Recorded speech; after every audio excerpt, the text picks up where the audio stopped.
What's up guys, Houndish here, and today we're jumping in with the weekly reset for the 23rd of July. And so another week passes us by in Season of Opulence, but this week will kind of be the calm before the storm, with Solstice of Heroes dropping next week. Today Lord Saladin returns to the Iron Banner for the second time this season, but then we have all of our other activities, rewards, vendors, quests, bounties, and all that good stuff to break down in the video. First up, if you guys are looking for an awesome LFG, clan, or social platform, be sure to check out Gamerlink. The new web beta version has just gone live, but also you can download the app for free on Android and iOS, and the LFG will let you look for other players, whether it's for the Nightfall, a raid, or just weekly challenges. But you can also use the clan tab to join or build your own persistent team of like-minded players, and there are game hubs for Destiny, The Division, Fortnite, and the list goes on. So if that sounds good to you guys, check out Gamerlink, linked in the description box below. So now let's get into the weekly reset stuff for today. Some quick notes for this week. We are going to get the Solstice of Heroes reveal tomorrow, so definitely get subscribed to the channel if you're new around here. I'll be keeping you posted. And on the subject of how Solstice armor will interact with armor 2.0,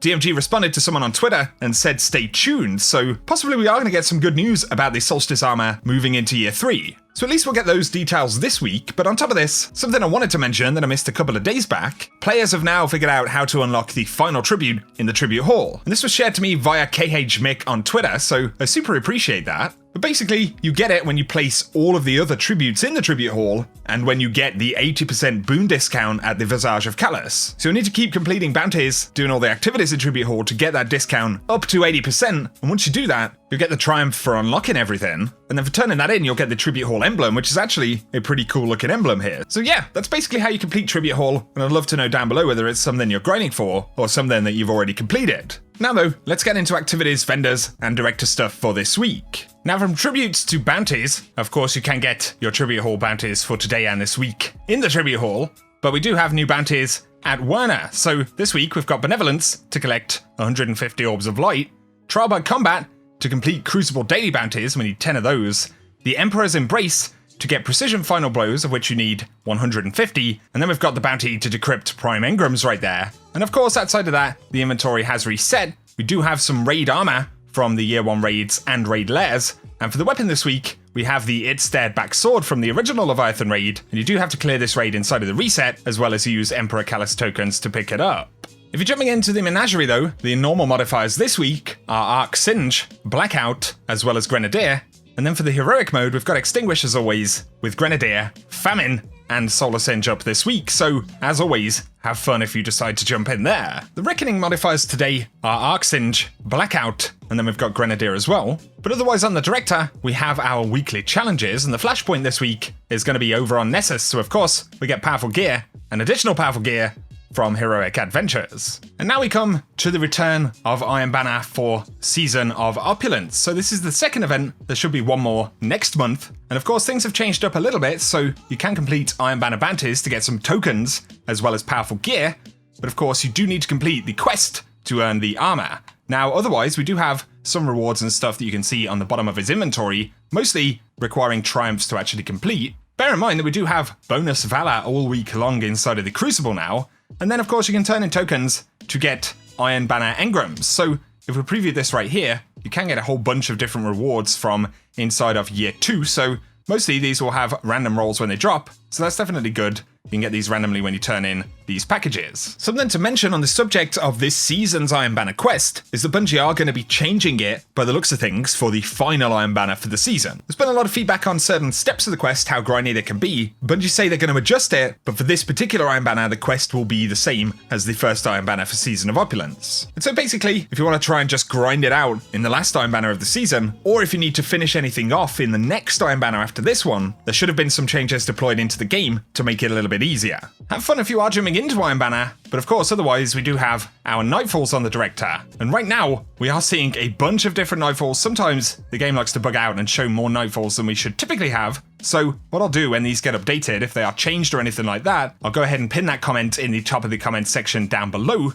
But yeah, Garden World, Corrupted, Strange Terrain, Tree of Probabilities, and Savathun's Song, chances are Bungie will update this some point in the near future. Heroic Strike modifiers, though, do consist of Arc Singe, Blackout, and then Grenadier.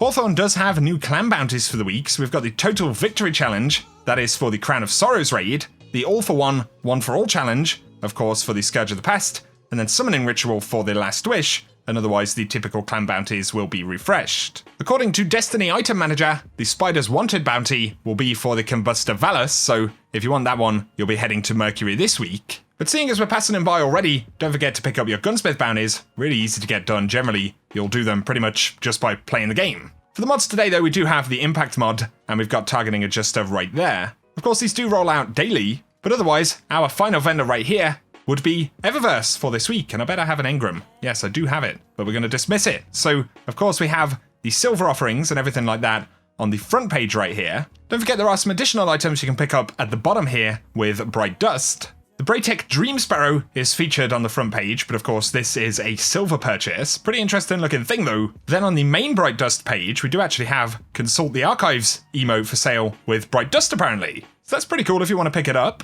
We also have the One Fell Swoop Sparrow. I'm seeing the cloak for the Hunter set right there.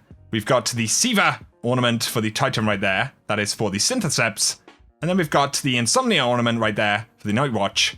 I'm seeing the Titan Gauntlets from the Opulence set. And then we've got Ghost Projections, Shaders, all that good stuff that we would normally see. When it comes to the escalation protocol for this week, we have Naxud, the Famine, as the boss, and that means that all three of the weapons are randomly available whenever you take that boss down. Good luck if you're grinding for that, but then, in the Dreaming City, we are back to week 1 of the curse, so the cycle begins again, and if you're after the Ascendant Challenge this week, it is the Agonarch Abyss, which is accessed via the Bay of Drowned Wishes. That's the Lost Sector, immediately next to the spawn in Dreaming City, but if you need a location, all the spots for corrupted eggs and lore and stuff, I will run the gameplay of that in just a moment. For now though guys, that is going to round up Reset for today. So if you've enjoyed the video, a rating is very much appreciated. Let me know if you're jumping in and grinding anything in the game, or if you're excited for any of the new stuff that we're getting. But I appreciate you guys tuning in as always. Hit that subscribe button if you are new around here. I'll keep you posted on everything related to the world of Destiny. Otherwise, thank you for tuning in, and I hope you guys have an awesome week.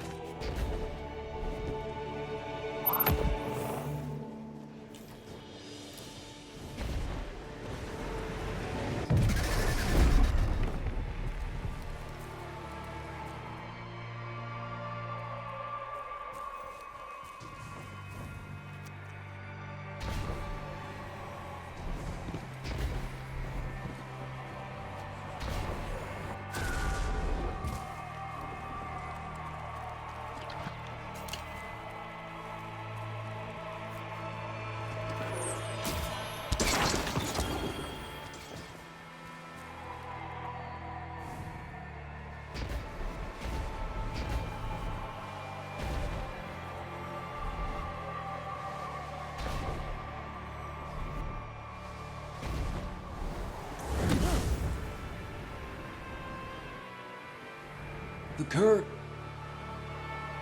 You're so deep into the well.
Guardian, down.